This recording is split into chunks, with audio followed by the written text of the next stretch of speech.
we're gonna do what we're gonna do is we're gonna ask CJ some questions. Get to know CJ a little bit, the author behind the book, right? Winning the B2B sale in China. Want to get to know CJ is the author, and also ask him some questions about the book. So feel free to type into the chat box what questions you have for CJ to understand him a little better. Also, if you have a question about the book as well, or the contents, or any of the things that CJ has always for the past 2 decades has been advancing, right? So that we'll be doing that, and then of course CJ will be sharing about the book contents later on, and then we will have a short quiz. So a quiz is about the contents of the book, a little bit about that, also the contents about what we've been sharing here today. Of course, there'll be some attractive prizes for those of you who pay attention, as always. As always. Okay, so let's please type into the chat box questions that you might have for CJ. I will start the ball rolling by asking CJ.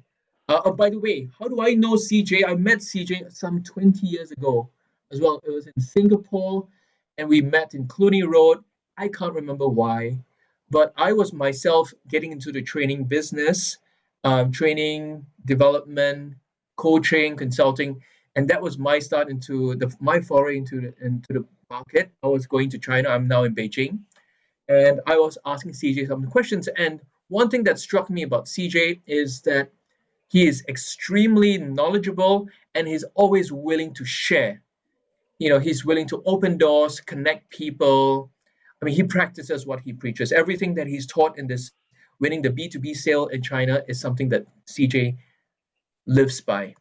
So CJ, thank you very much for being a friend and a fantastic trainer as well. Hello, Clement. Welcome to the session. Okay. So CJ, can you introduce yourself? Can you tell us a little bit more about you? Okay, right. When I came to China. Okay. No, just some recap. I think I met Malcolm here in 2003 when I was running a e-commerce business in not Cluny Road. Because Cluny Road is Botanic Gardens. It may give different people different ideas. Right? Especially when Han is here, that lawyer behind the facade of lawyer is a different monster. Anyway, it's Cluny Road, so it's 2003. I came in 2004 to explore, what opportunities there are here, and then eventually I also joined the corporates over here. I worked for a Swiss media company, and then worked for a logistics company in Shanghai. And after which, who's having coffee? Let me mute all first. Yeah. So Malcolm, if you need to unmute, you can unmute. I'll just mute everybody else just in case if there's background noise. So I came in 2004, and by 2007 I got out of corporate working in Shanghai, and that was when I had my first baby, my eldest son, and I thought, why not I strike it out on my own, and being an independent trainer since 2007, set up a company, I think in 2009 or 2010, I forgot, initially in Nanjing, and then later we restructured in Suzhou. So yeah, it's been a long journey. I've been in China for 16 years. I would have been continuously been in China if not for COVID-19. So yeah.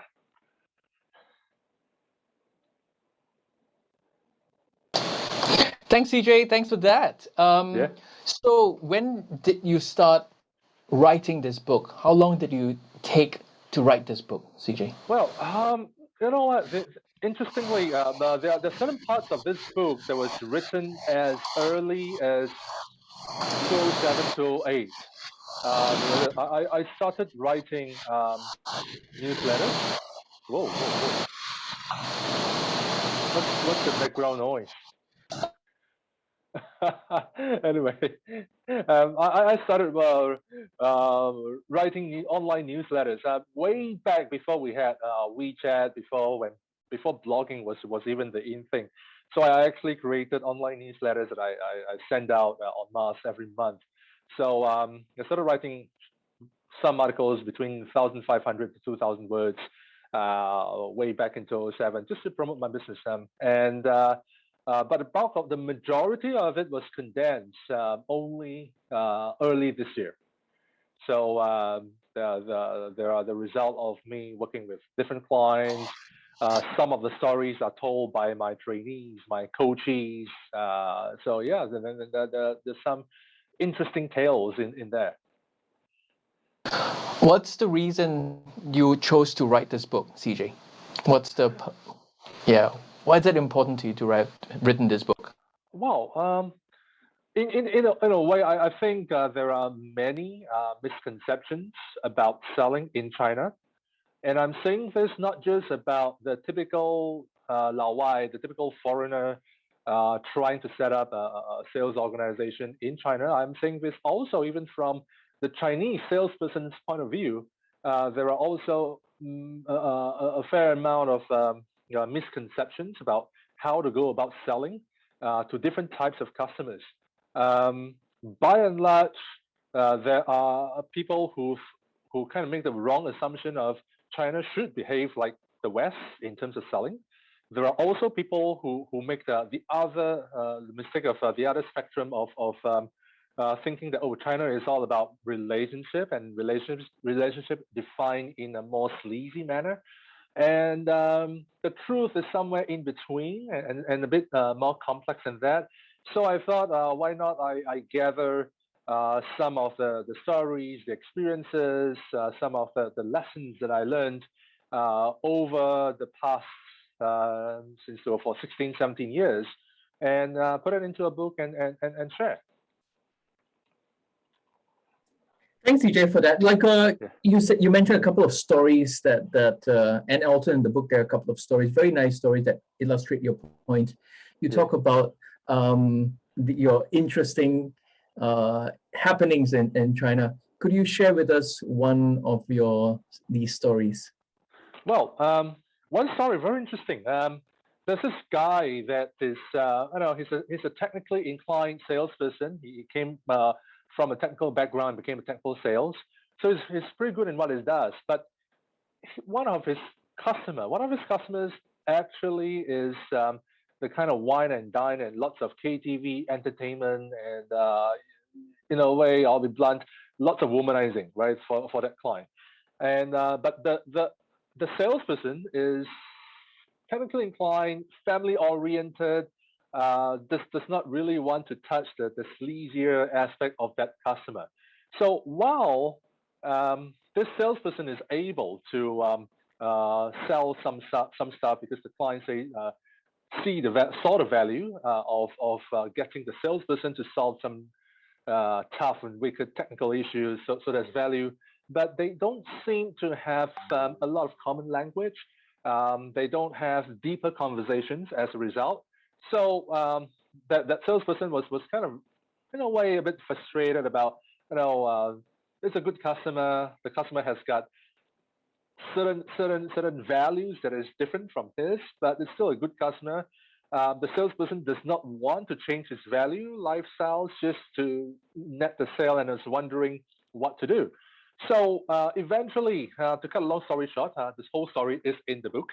The cut a long story short is eventually what the salesperson did was just ask the client, so what have you been doing? How's your weekend? And be a keen and enthusiastic listener. All the salesperson need to do is to nod his head and make an appearance as if he's really interested in what the customer is saying, of which he's not. So the client will be bragging about what he did the whole weekend and all sorts of colorful things. And after he's done that, he found that, hey, this guy seems to be really into my thing, even though he's not with me on those night spots and all that.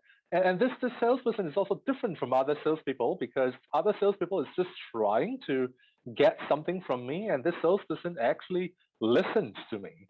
and they're able to forge some deeper conversations. And it also turned out that that customer, that client, the reason that he went to all this, the sleazier places, is because of certain personal demons, personal issues that he faced in, in his life, and he uses those as an outlet for to vent out his frustrations, to soothe his own ego maybe. But that's his issues, and it's just an outlet for him.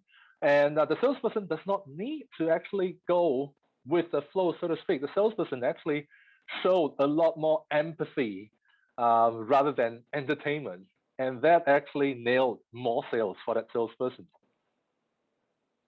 Interesting perspective. Yes, thank you very much for that story, CJ. Yeah, oftentimes we think that we have to also entertain and go with the customer to perhaps to a KTV in China, or perhaps a spa, or wherever it might be, or drink until you're drunk.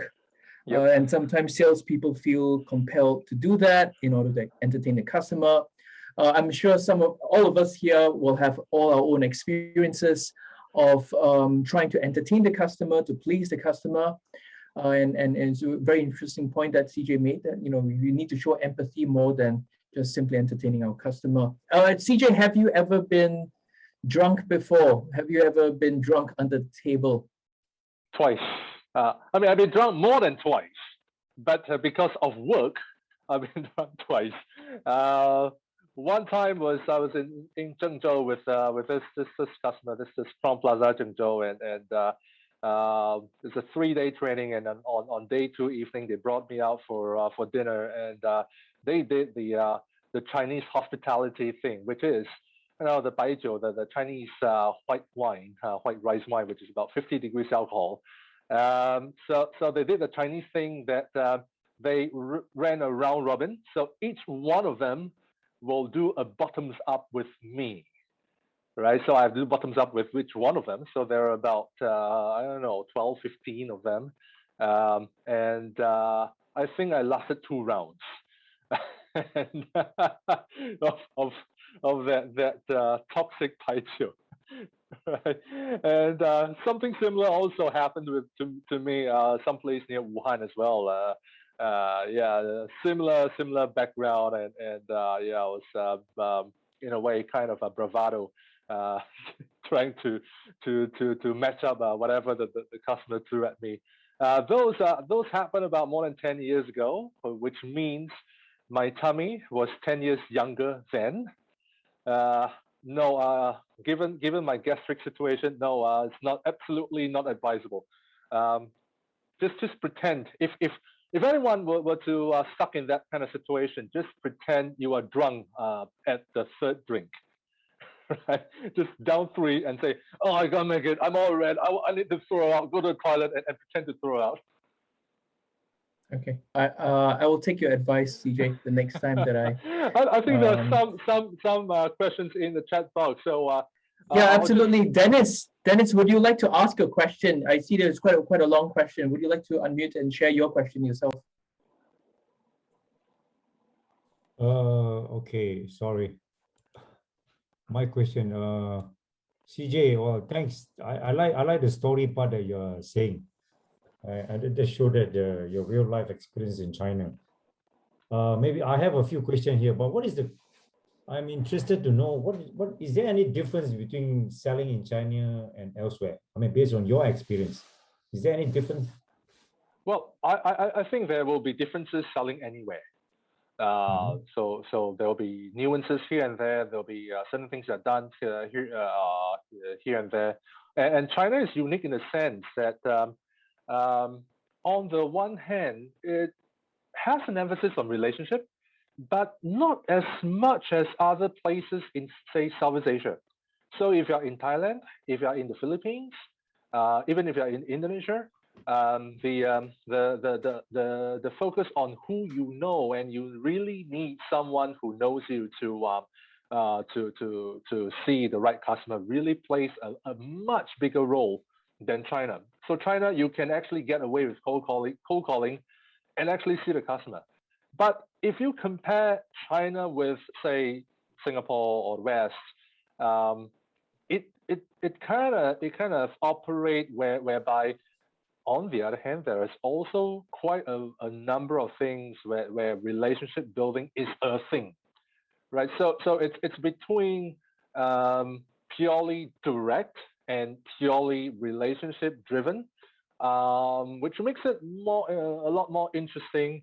There are actually a lot more opportunities for budding salespeople with no connections at all, and they can actually succeed in a place like China much more than some of the places I've seen in other parts of Asia. I have another question, Malcolm, if you mind. I want to ask CJ. I've been talking about drinking. I have teams in China before where the people are very good in drinking. They're very good in selling based on relationship. But when you talk about, and their relationship tend to be drinking, and then it's always about price. But there's not a lot of things in terms of the other way of selling beyond relationship, beyond price. You know what I'm trying to say? Okay. So how do you counter that? Okay. I'm interested to know, how do you counter it? Because I'm going to take one step backwards. I'm going to talk about relationship and price. And in fact, in one of the chapters, I think chapter 4 or 5, hang on. Let me double confirm. I have actually a chapter on chapter 5, relationship pricing. Actually, if the relationship is really good, you should be able to sell at higher price, not lower price, right? If we are forced to sell at lower price because of the relationship, chances are you are taken advantage of by the customer, right? The customer just asks you for drinking. They would like to buy from you. They want to, they just get you for rounds of drinking, and they claim to be brothers with you just for the intent of squeezing a price, right? That, in a way, is not really relationship. Relationship means when my chance is not big, when I don't really have a strong chance of success, the guys internally feed me with information, tell me who to pitch to, which buttons to press, let me know how I can get to better success. That is relationship, right? And this is also one concept that is also very much misunderstood by Chinese salespeople. Chinese salespeople just think that, oh, we drink and then we cut some price and then we cut the deal. Not true. We drink. The reason for drinking, and let's not even talk about drinking. Just do we have any Muslim friends around? No, we don't. Just in case we got some Muslim friends and they can't drink, right? So even before you get to the drinks, actually you get to the food. And when you get customers out of the office just to have a meal, whatever meal you are having, doesn't have to be abalone, shark fin, and lobster and all that. Just to have a meal, just a simple meal, right? Immediately, what you do is the person is out of the office and they are eating. They feel relaxed, and when they feel relaxed, they are willing to share more information with you, right? So that's the whole basis of it. Even when we are drinking, you don't make deals. You don't cut deals on the drinking table. You're too drunk for that.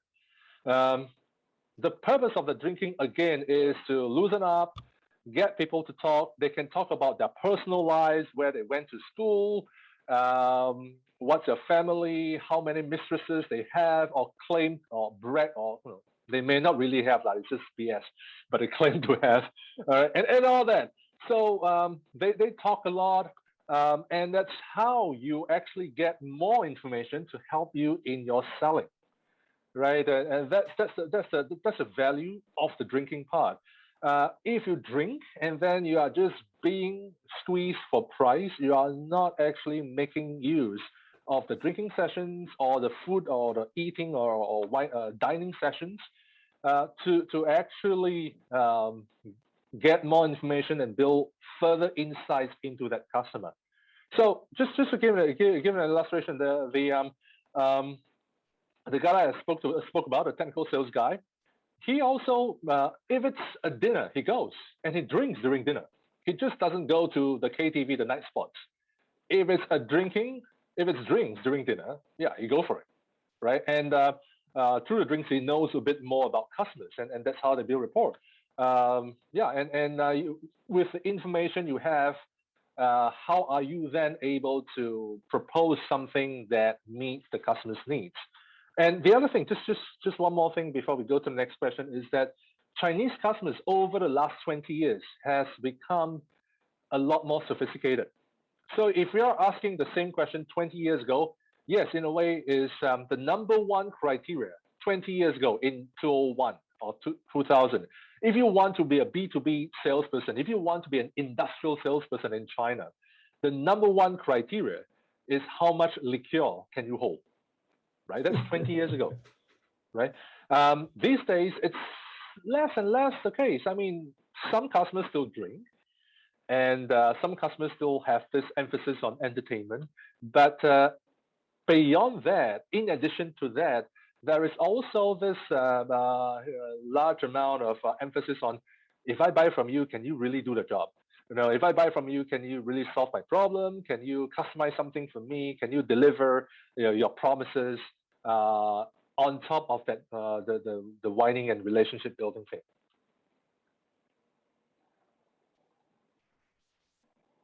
Thanks, CJ. That was a great story sharing and good insights. Yes, I remember when I first came to China, I didn't understand about this and made a lot of mistakes, of course. And especially during the first lunch with a person or dinner with a person, I just wanted to talk about business. And I think that's a no, absolute no. Don't talk about work. I didn't understand why people said, no, Malcolm, I just want to get to know you. I didn't understand that, because now I do. Yes. Well, which is a good point, because the basis of any relationship, and it's mentioned in the book as well, the basis of any relationship, whether it's customer relationship, father-son relationship, husband-wife relationship, the basis of any relationship is trust, right?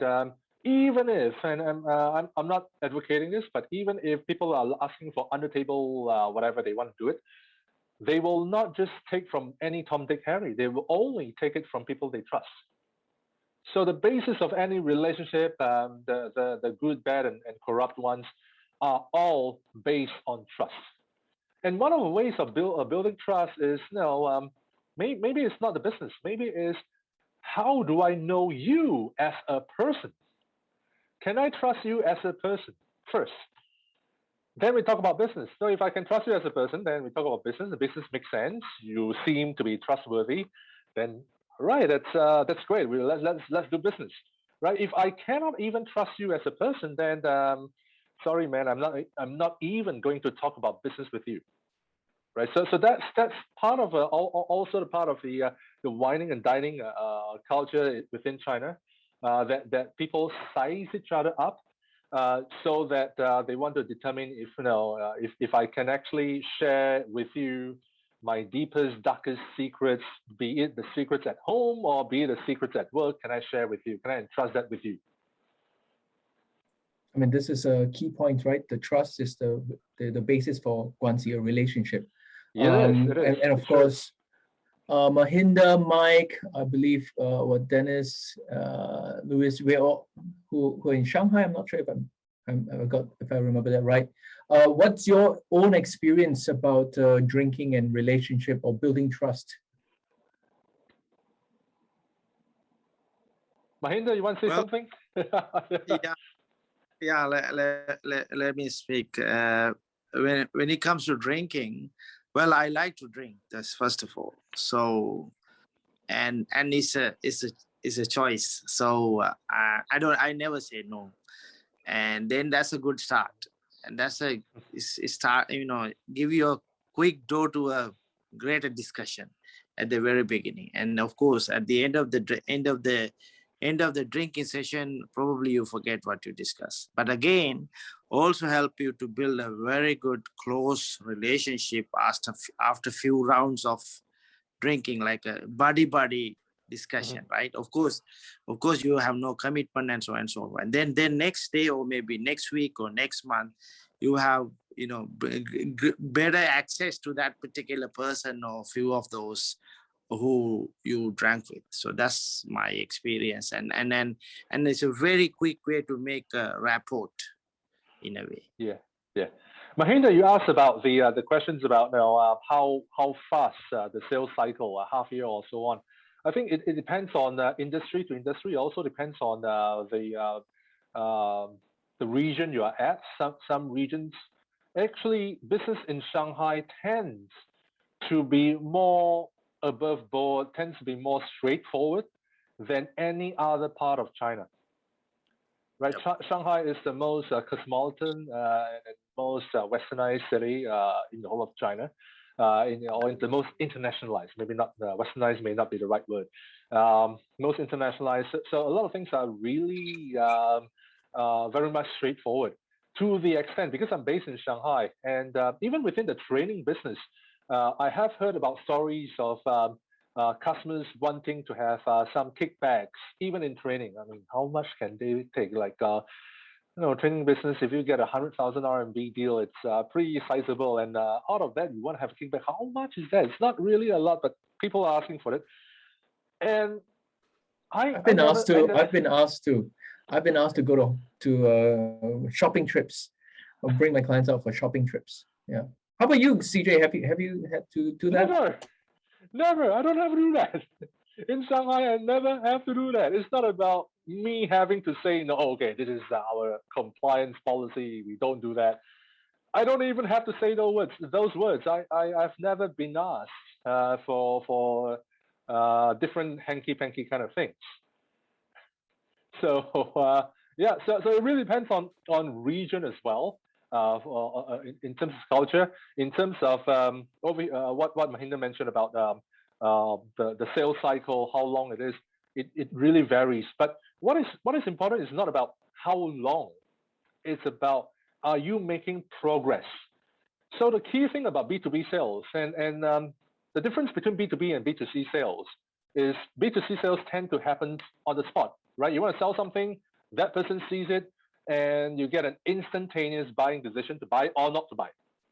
B2B is you have a lot more people involving in the sale. There are some internal discussions, some approval processes, and all that. So you have a longer, that's why you have a longer sales cycle. But what is important is if you're able to see the customer the next time, and for a valid reason, you are in the game. So if I see the customer this time, the next time I see the customer, I can do a demo.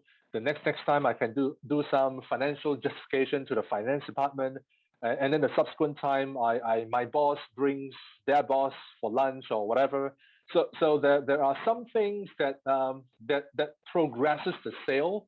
That is what I call you are in the game.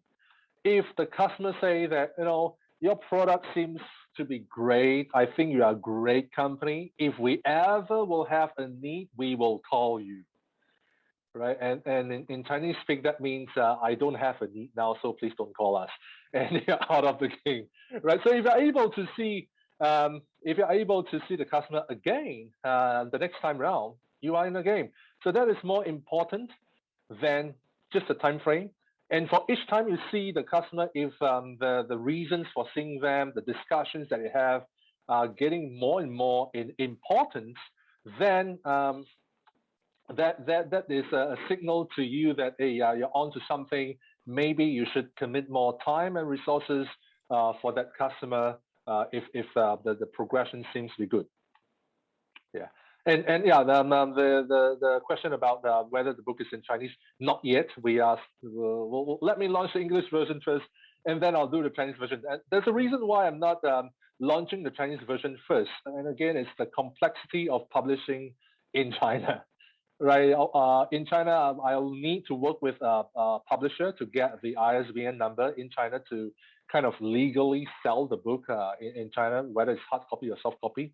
So those are the again complexity. So with Amazon, I can get an ISBN number. I can sell the book whether it's hard copy or soft copy, as you have downloaded for free in Kindle over these 2 days. And just since we're talking about hard copy of the book, I am working with a printer to do a print on demand in China, right? So that allows me, if you want to give the book as gifts to some of your customers, let me know. I can arrange for it. I'll be in Shanghai until the 13th of December. If you want me to sign on it, I can sign on it, and you can give it to a customer. We are just selling it at cost because it's print on demand. We're not printing in quantities. So each copy costs 45 RMB plus quality costs. Thank you, CJ. Thanks for that information. I see there's still quite a number of questions. Miles has a question here, and Miles, feel free to unmute and clarify your question. I'll just ask your question here. In a multiple stakeholder sales, how can you determine who the real decision maker is? Right. Actually, that's great. One thing, you definitely will need to size up the person in front of you, whether that person has got any say in the decision making or not, right? So it's again, it's about relationship again. So sometimes a lot of sales people make the mistake of approaching the purchasing manager first, or thinking that the purchasing manager is the decision maker, and usually they're not. They could be implementing a decision, but they are not the originator of that decision. So they don't really call the shots, so to speak. So you may need to probe in deeper and ask very pointed questions like, if you were to do this, who will it benefit most? Can we do a cost analysis? If we were to proceed further, who else do we need to speak to know about the technical details, financial details, whatever details, and we just like to know more.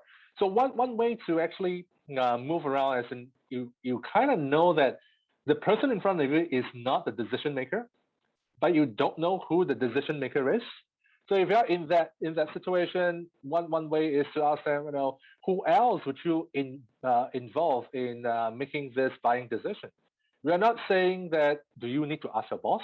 In a way, we kind of imply that, but we phrase it in a nicer or a more indirect way by saying that who else will be involved in the decision making? Whose views, whose opinions would you like to ask? Would you like to find out?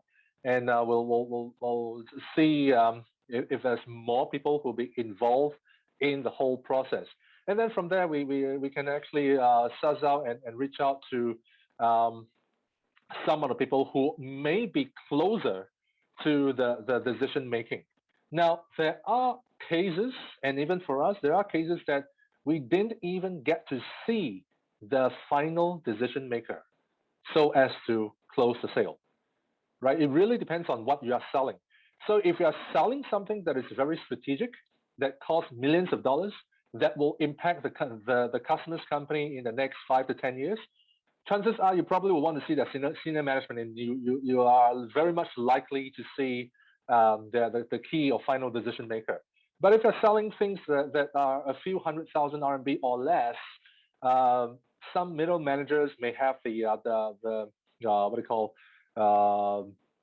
the power or the right level of the decision to tell you whether to buy or not to buy. Of course, they will have to report to the higher ups just to find out if it's the appropriate decision.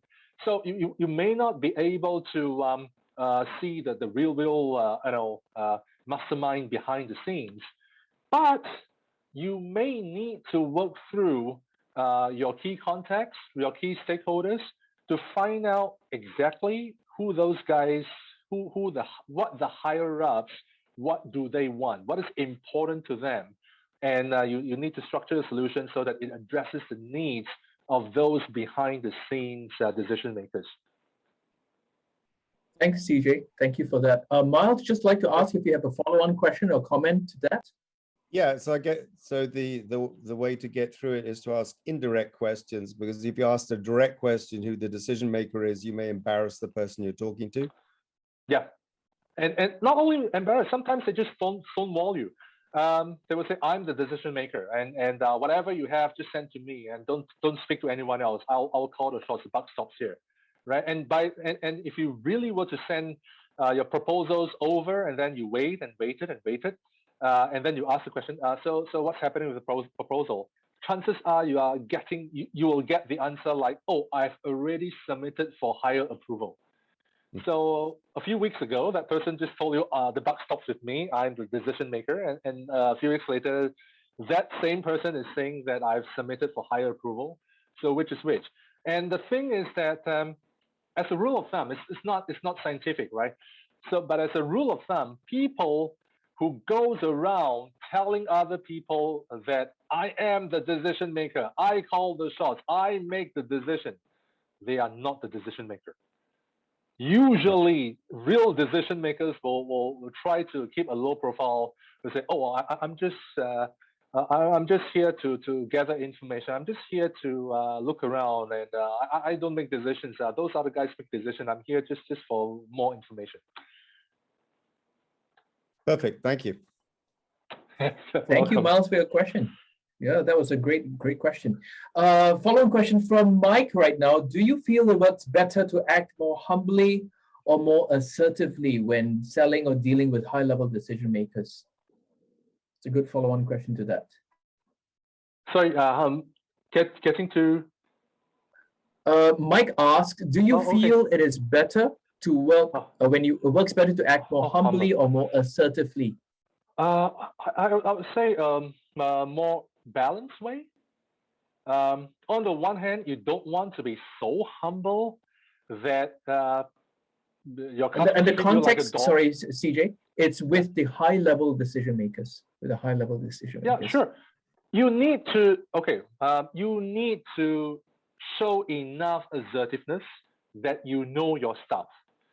If you know whatever the customer is saying does not make sense, whatever the customer wants is not really helping them, it's not the right solution for them, you need to have the courage to tell them that, you know, there may be a different solution that may work better for you, right? You don't need to do, you don't need to be very blunt to say that I think that is a stupid idea. Now, you don't want to insult a customer in that way, but you need to be assertive enough to say that maybe there is a better way, and is it okay that I can share with you some ideas of a better way? So I'm being assertive without being blunt, right? Humility is a virtue for sure in Asian cultures and Chinese culture, but then again, you also don't want to have that humbleness or humility to the extent of people treating you like a doormat. So you can people say when people say that, oh, you guys are the best solution, you can say that, oh well, I'm sure that there are also good solutions elsewhere out there. So I'm not taking full credit. I'm also acknowledging that at the very least we are also one of the better solutions. But I don't need to be overly humble to say, no, we are just one of the rest. I don't need to exhibit the humility in front of decision makers. Ultimately, customers want to feel confident about buying from you. So there needs to be a balance of you having that confidence in what you're doing and delivering the right solutions to the customer's needs without being too humble about it. Very nuanced answer. Thank you very much, CJ. It almost sounds like you're seeing it that it's not being a zero-sum game. Like if you act more humbly, it doesn't mean that your assertiveness has to go down, right? It doesn't mean that if you increase your humility, your assertiveness goes down, or if you increase your assertiveness, your humility goes down. You can actually do both. You can both, and just be mindful. I think the word is to be respectful.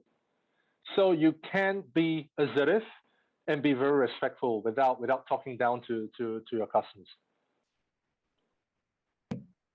Thank you very much. I see a thumbs up from Mahinda as well. Thank you. Yeah, and just checking the other questions before we just move on to the next part. What have been the challenges of writing this book, and what is the key learning for the readers about selling in China? The challenge about writing this book, I mean, or Yes, yes.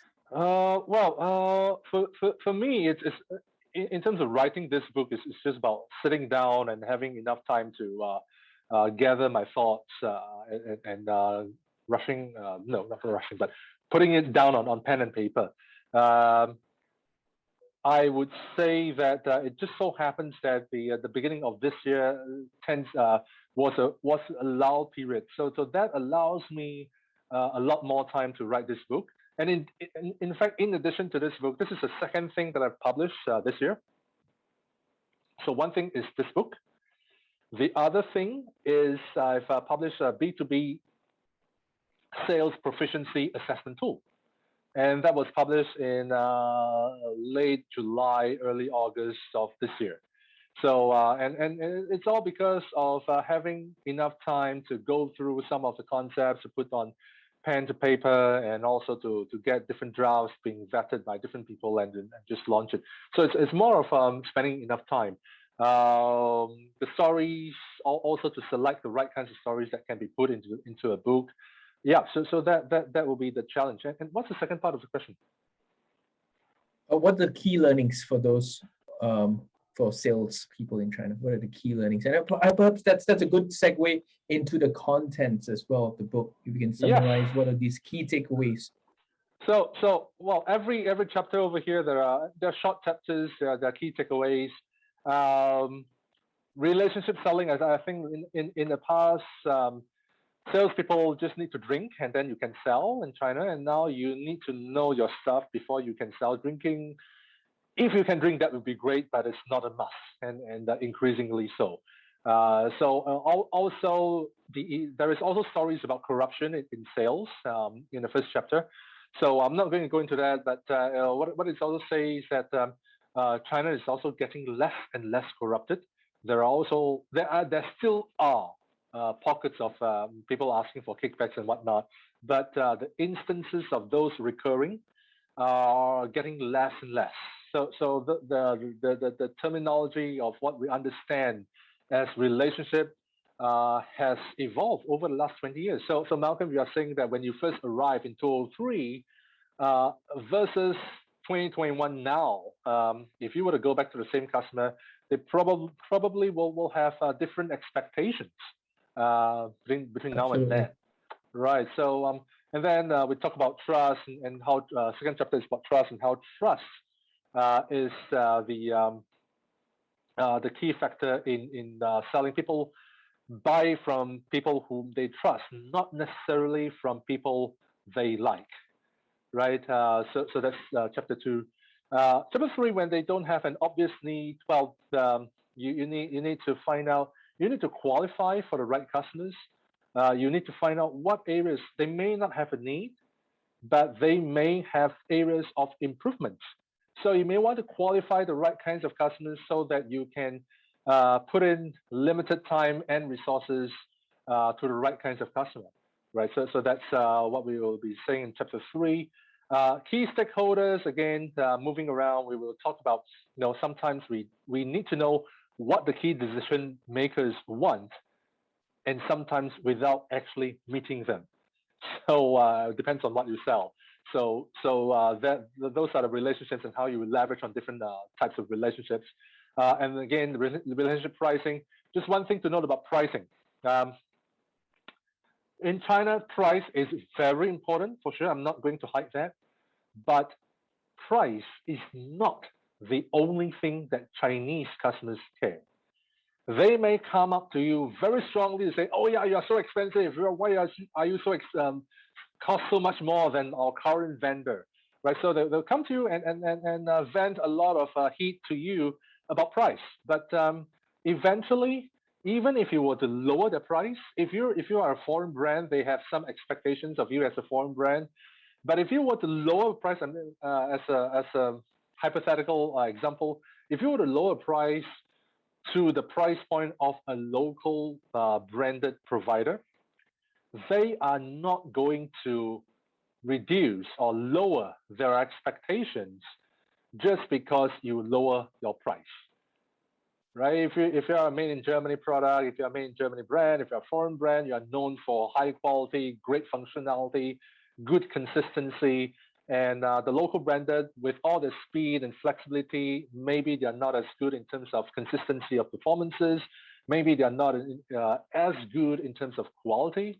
So if you're coming in from a brand or position as a better product in the market, if you were to lower price, they still expect you to be the original you, not the reduced price you.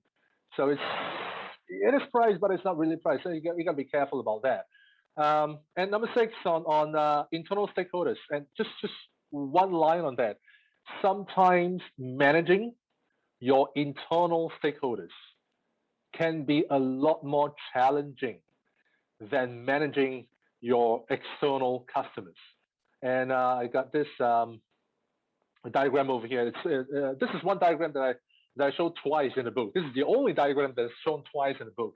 And customers are always asking for better quality, and then they're asking for increased scope. They want more staff to be stuffed into whatever is deliverable to them. So the scope increase. They want to have better quality. They increase the scope without increasing time. So you're still working with the same time frame, and they also want to increase scope without increasing costs or budget. Cannot be done. One of these has to give. And sometimes salespeople are caught in this framework between the external customer and the internal stakeholders who are going to help the customer deliver to the customer. So sometimes the salesperson will have to negotiate both with external customers and also with internal stakeholders to find out, is there a way that we can expedite this? Is there a way that we can add a bit more scope without adding too much time or without sacrificing too much quality? So you need to manage the expectations of your internal stakeholders. Some top salespeople make the mistake of thinking that just because I'm the top salesperson, just because of the amount of sales that I'm bringing in today, I am responsible for the livelihoods of 2/3 of the company's payroll. So I call the shots. Without me, you starve. You lose your job. So some salespeople have that thing in their head. So they tend to talk down and demand unreasonably with their internal colleagues, and that causes a lot of bad blood between sales and technical or finance or other or supply chain internally. So be very careful about internal relationship. You may be the champion of the company, but sales delivering the results is still dependent on you working as a team with your internal colleagues, right? It's never a one-man show, right? And the last part on the content side is on the developing your sales team. Just one thing, a great sales team can be hindered or can be even a great sales team leave the company. Great sales teams are so pissed off with management, with the leadership, that the entire team resign en masse, and that has happened. For this part, I got 2 stories at the beginning of chapter 7, just based on that. Right, one was on a company that I worked for in the past in China. The other one was something that happened to a client. So so you can have really strong salespeople, but if you make the wrong decisions, if you are perceived as being unfair to your team, the team, if they are good, they just leave. They know they can make their buck with a competitor, with someone else. They don't need to work with leadership or management that really do not value them. Wow. Thank you, CJ. That was a fantastic summary of all the 7 key points, or the 7 chapters of winning the B2B sale in China, the evolution of relationship selling, the myths and truths about building strong relationships, how to sell to customers when they don't have an obvious need, managing relationships with the key stakeholders, relationship pricing, and the internal stakeholders are more challenging than the external customers. and finally, motivating and developing your sales team. Thank you very much for that. I got Wow. one before we go on to the next thing. Just one short one on Mahinda has got a question on non-compliance issues when customers ask you for under table thing. If you're a foreign company, just say no. Just tell the people say no. You can say an indirect no if you want to. I don't know, if it's a very important customer and you're kind of stuck with this guy who really wants something out of you. So you can say that, is it okay that we focus on the deliverable for your company first before we talk about other things, right? So the other things means anything that's non-compliant. Let's talk about deliverable first. If we are not able to deliver what your company needs, then there's no point in talking about any other thing, right? Be it compliant or non-compliant. So that can be an indirect no. There could also be a direct no and just say, sorry, we can't do it. And the thing is, if the customer has been in the buying position for years in China, they will know that foreign companies generally tend not to be able to give any goodies, any non-compliant stuff, right? They know. They may try their luck, so they'll ask anyway, and the worst case scenario is they get a no. When they get a no, it does not mean they will not buy from you. Right? People will ask, no, if I give you the deal, hey, what's in it for me? If you are saying that, no, apart from sometimes buying you lunch and dinner within compliant budget, other than that, nothing else. You can be blunt, you can be direct, and to some customers that's okay. They have the expectation that, okay, so I'm not going to get any goodies from you. Will it make me not buy from you? Depends. If I got something that only you can solve and only you can deliver for my company, I'll buy from you, right? Not that I like to buy from you, but I somehow have to buy from you. No choice, right? So that's a reality. And also one thing to be very careful about giving gifts. Giving gifts can be compliant. So there's it's a practice of say Mid-Autumn Festival. We give mooncakes and all that. And by the way, just to digress, I actually helped Crown Plaza Zhengzhou in 2007 to help them sell 5,000 boxes of mooncakes throughout summer. Right, that was long time ago when mooncakes was in vogue. By the way, talking about giving gifts as mooncakes, if you give this year, mooncakes is perfectly compliant, right? Give mooncakes, no problem. But if you were to give this year, the expectation is every year you have to give. It's compliant, nothing wrong with that. You want to give gifts, people will receive. But if you want to start giving, the expectation is you need to give every year. And not only that, if your budget is 100 RMB for mooncakes this year, next year it better be 100 or more, right? If it's less than 100, or if the kind of quality or branding or positioning of the mooncake is kind of went for a lower level. If you this year you gave 5-star hotel mooncakes, next year you gave like a cake shop mooncake. Oh boy, the customer is going to have a lot of different ideas. They just imagine things. Hey, why are these guys giving me lower level mooncakes this year? Is there something missing, something wrong? And they start questioning your motives, and there could be a dent in that level of trust. So it's okay to give the compliant gifts, but be very careful about what you give and are you able to give every year. Fantastic. Thank you very much, CJ. So we have this wonderful book today. So how can our listeners here and people who have attended the session today in this book launch, how can they get their hands on the book? Well, I think we have what we call made the it's not on the slide here. We have the Amazon link. I'll put it in the chat box in a while. I think people who have registered will have the link. So it's Double 11 tomorrow. So today and tomorrow, you get free downloads Kindle from Amazon. So that's a limited time period because of Double 11. So that's a sale for all. And for the hard copy, as I said, let me know. I can do it on print on demand. and that is 45 RMB a copy plus whatever is the quality fee. So just give me a second while I fish out the link on Amazon. Like I said, oh, by the way, Kindle copy doesn't mean you need to have that the physical Kindle. Kindle copy means you can download a Kindle app. You can download a Kindle app on your computer, on your phone, on your iPad. It works on PC, it works on Mac. So just to clear the air, because there are people were saying that I don't have that physical Kindle, the tablet thing. You can do it on computer, you can do it on iPad. You can download an app and you can still have it. Okay, thank you very much for that, CJ.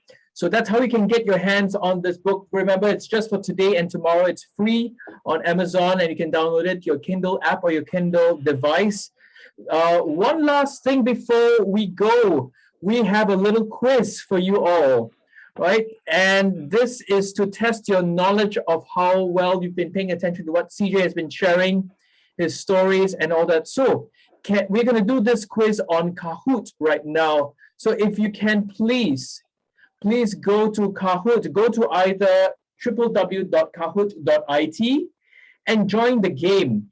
It is www.kahoot.it. Chat box. Yep. And then the game okay. pin is 2141006.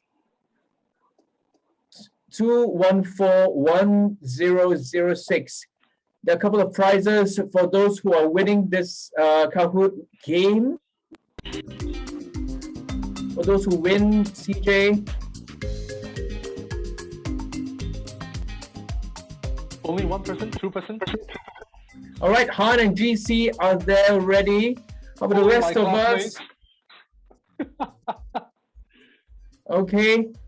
Andy, Mahindra, Miles, Chanfang,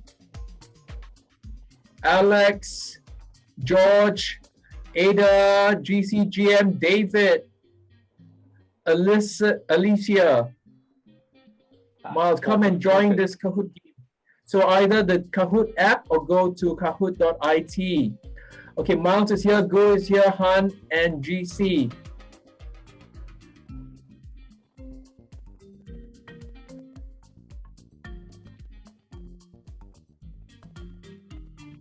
Okay, time constraint. Alex is here.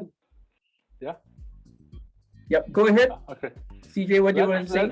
Let's go ahead and play 5 contestants and let's. Oh no! Well, we've got more people joining. Allah. Okay, we're going to give you 1 more minute, and then we're going to start the game. So please join Kahoot.it. Thank you, Chanfang, for joining. Sorry you have to go. Okay, 10, 9, 8, 7, 6, 5, 4, 3, 2, 1. And we go. Here we go. Here are the questions. Winning the B2B sale in China quiz. And here we go. Answer on your device, please. Question number 1. When did CJ come to work in China? 2003, 2005, 2004, or 2006? Please click on your device. The answer. Please click on your device. The answer either on kahoot.it. You've got 2 answers. You got 5 more seconds. Come on. 5 answers. 2 seconds more. 1 more second. Don't draw here. Don't draw here. All right. The answer is 2004. Well done. None of you were paying attention. Okay, it is not 2003, 2005, 2006. It is 2004. Okay, remember, look at Zoom for the question. Go to your kahoot.it. Go to your browser to answer. Or if you're using the app, go to your app to answer. Don't answer here. Don't click on don't start drawing here. I can see people annotating. I'm just going to clear all the drawings here so that, okay, let's move on. Next question.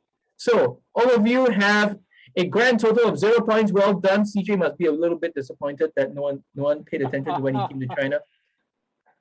No matter, we can catch up. We've got 9 more questions. CJ has never been approached to give a kickback. Is that true or is that false? Please click there. Has he ever given a kickback or not?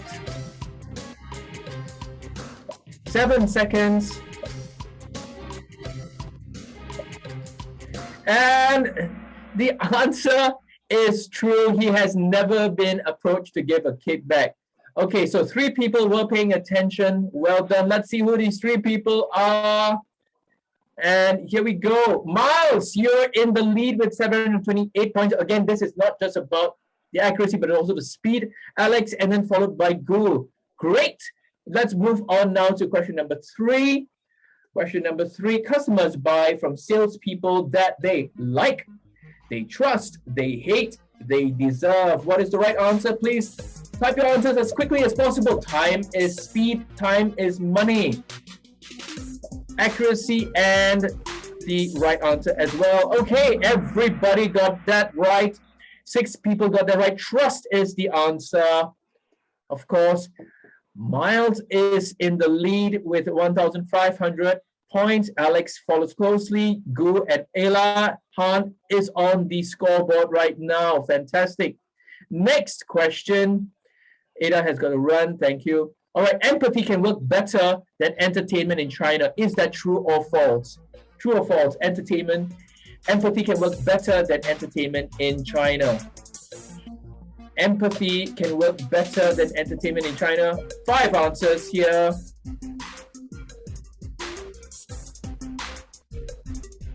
That's true. All right. Let's see if Alex has the highest answer streak of 3. Let's see how Miles is still in the lead with a slight margin of 67 points over Alex. But Alex, you can see, is on fire. Han has come up to 3rd position. Okay, GC, we have to do better than that. Come on. And Ada as well. Question number 5. Why do salespeople need to qualify customers? To allocate limited time and resources to the right customers, to prioritize working with customers they like, to make the boss happy, or to make sure all customers are covered. Come on, guys. We've got 3 answers in already. 5 answers are in. To allocate limited time and resources to the right customer is the right answer, everybody. Aha! Allah has taken over the 3rd place position. Alex is 800 points behind Miles. Miles is on fire. You're on fire, baby. Let's go. Question 6 of 10. True or false? True or false? Salespeople can make the sale without meeting the final decision maker. True or false? Ladies and gents, true or false? Salespeople can make the sale without meeting the final decision maker. Interesting picture there of, I have no idea what. Is that Beijing? No, this is my quarantine hotel, the window.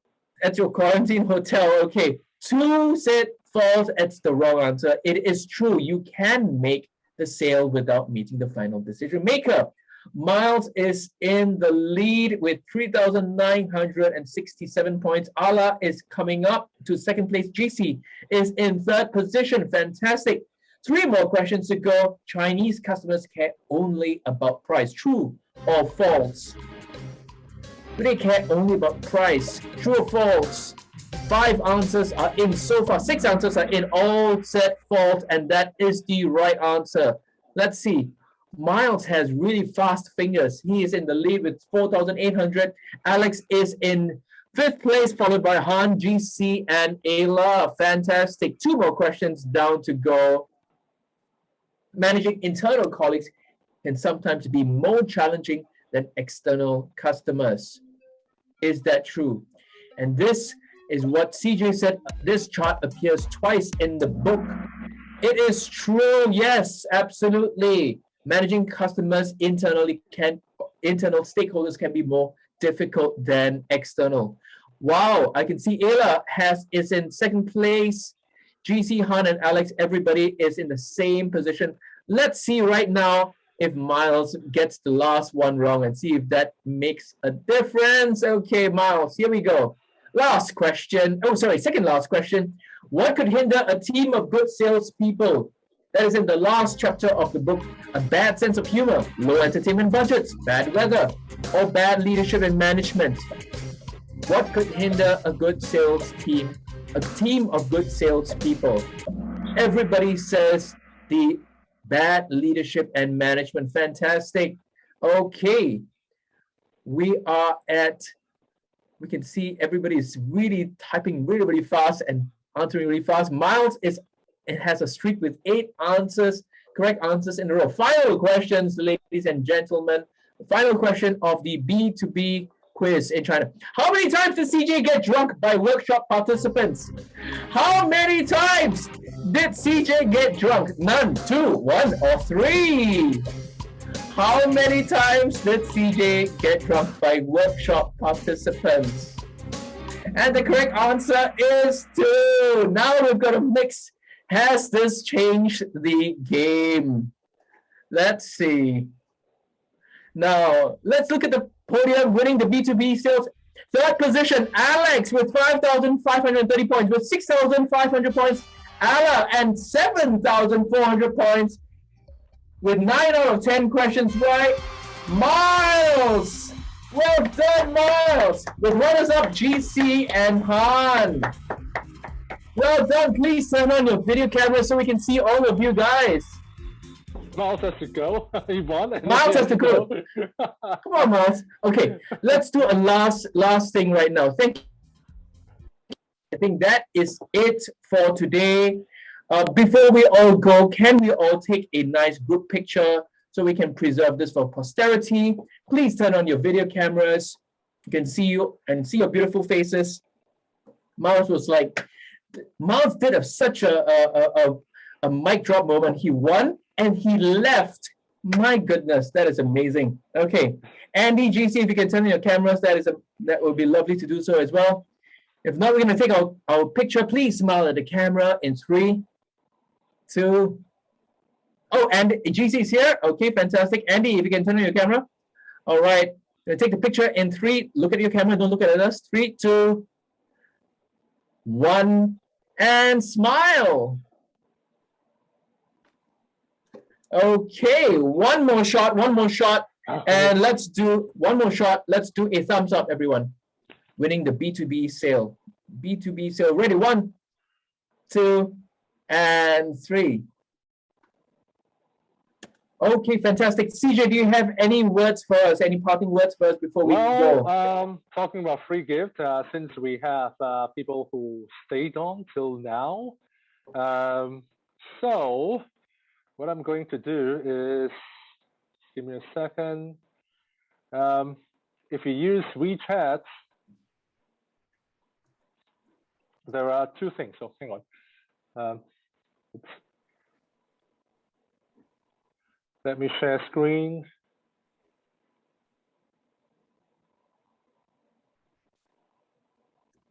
Yes. Right. So, like I said, I have sales assessment tool that I have actually written and published earlier this year. So, if you want to take a free one, so everybody left. So it's their loss. So those who stay, this is your free gift. So free assessment. If you want to play around, if you want to give to a couple of colleagues, please do so. Yeah, just let me know how many people you give, and I'll help to deliver the reports. And if you want to have a copy of the slides, the book, you get it from Amazon for free. If you want to have a copy of the slides, scan the QR code, and at the bottom left corner, you get a what I call a digital keyboard or a phantom keyboard. Click on that and type the word book, and then the slides will magically appear on your phone.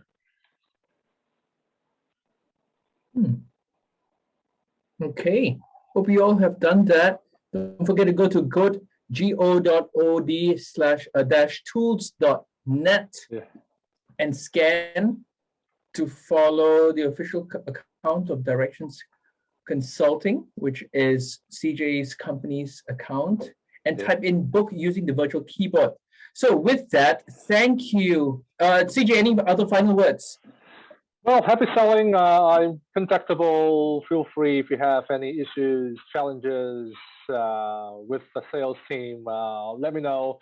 If you want to order the physical printed copies, let me know as well.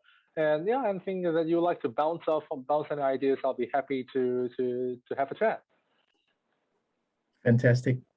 Fantastic. Thank you, everyone. Alex, Alicia, George, Han, Andy, and GC. Thank you very much for staying to the end. Thank you for being a here. round of applause for Malcolm for volunteering to be our MC for this evening. I think he's the best MC I've ever seen. So thank you, Malcolm. Most welcome, CJ. Most welcome, bro. All right. So Okay. have a good evening, good night, and see you all next time. The next book launch, I'm sure there will be a next one coming up soon. Yes. Yes. Alrighty. See you guys. See you. And bye-bye for now. Bye. Bye. Bye.